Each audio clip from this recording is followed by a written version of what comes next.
ایک ہی کہتے ہیں کہ کچھ لوگ فری میں کچھ سبزی ڈلوا لیتے ہیں دکانوں پہ، اور یہ خواتین کی بڑی عادت ہوتی ہے۔ اب تو خیر ہمارے یہاں پہ کراچی میں جو میرا مشاہدہ وہ یہی ہے کہ اب تو نہیں کرتے ہیں۔ پہلے مجھے اچھی طرح یاد ہے بچپن میں ہم جاتے تھے، بھئی ایک پاؤ آلو دے دیں، فلا دے دیں، تو وہ دھنیا، مرچیں اور تھوڑی سی اور کوئی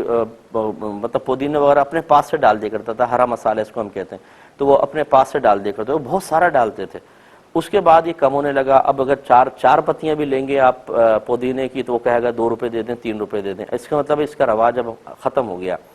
تو اب یہ عرف پر محمول کریں گے۔ اگر آپ کے وہاں عرف یہی ہے کہ دکاندار کچھ اضافی ڈالتے ہی ہیں کیونکہ سبزی کثرت سے ملتی ہے اور فری میں ڈال دیتے ہیں، اور لوگ عموماً کہتے ہیں اور وہ ڈال دیا کرتے ہیں اور کوئی برا فیل نہیں کرتا ہے، تو اس عرف کی وجہ سے، اس عادت کی وجہ سے اس چیز کو ناجائز قرار نہیں دیا جائے گا۔ اب بیچنے والا چاہے مسلم ہو چاہے غیر مسلم، ہم اس کو جائز قرار دیں گے۔ اور کہیں اگر ایسا ہے کہ وہ ڈالتے نہیں ہیں دکاندار، عرف نہیں ہے، لیکن جب آپ اصرار کرتے ہیں تو بامر مجبوری کہ یار گاہک نہ ٹوٹ جائے، ناراض نہ ہو جائے، دوسری دکان پہ چلا جائے گا، وہ تھوڑا بہت زیادہ ڈال دے اور آپ اچھی طرح محسوس کر رہے ہیں کہ وہ دل میں ناگواری محسوس کر رہا ہے، تو پھر اس طریقے سے سوال کرنا شرعاً جائز نہیں ہے، اور یہ جو زائد آپ نے لیا اس کی وجہ سے آپ گناہ گار بھی ہوں گے۔ یہ خواتین کو دیکھا ہے کہ جاتی ہیں دکان کے اوپر، پیچھے بچوں کا لشکر جرار پیچھے ہوتا ہے، 8-10 بچے پیچھے سے 4-5، امی گاجر دے دو، ٹماٹر دے دو، ایک گاجر اس کو دے دی اٹھا کے، ٹماٹر اس کو دے دیا، اور پھر برقع سنبھالتے بھی بغیر پیسے دیے نکلنی،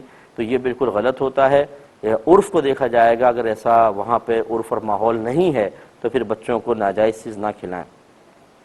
ایک ہی کہتے ہیں کہ ایک شخص سے اس کی تجوید صحیح نہیں ہے تو وہ غلط سلط قرآن پاک پڑھتا ہے، تو کیا ہم اسے یہ کہہ سکتے ہیں کہ تم صرف فرائض اور واجبات ادا کرو، سنن نوافل چھوڑ دو؟ دیکھیں یہ کہنے کی کوئی ضرورت نہیں ہے، اس سے بلکہ یوں محنت کریں کہ چند مخصوص صورتیں جیسے الحمد شریف اور سورہ اخلاص، بس یہ 2 اس کی پختہ کروا دیں، اچھی کروا دیں، اس کی تجوید سیٹ کروا دیں، ہر نماز میں یہی پڑھے، الحمد شریف اور سورہ اخلاص۔ الحمد شریف پڑھنا تو واجب ہے، آپ کو پتہ ہے، صرف فرض اگر 4 رکعت آپ پڑھ رہے ہیں تو تیسری چوتھی میں الحمد کا پڑھنا مستحب ہے، اس میں اگر یہ ذکر الہی بھی کر لے تو کافی ہے، سبحان اللہ سبحان اللہ سبحان اللہ کافی ہے۔ لیکن فرض کی پہلی 2 رکعتوں میں اور سنن، نوافل اور وتر کی تمام رکعتوں میں الحمد کا اور اس کے ساتھ ایک سورت کا ملانا واجب ہوتا ہے۔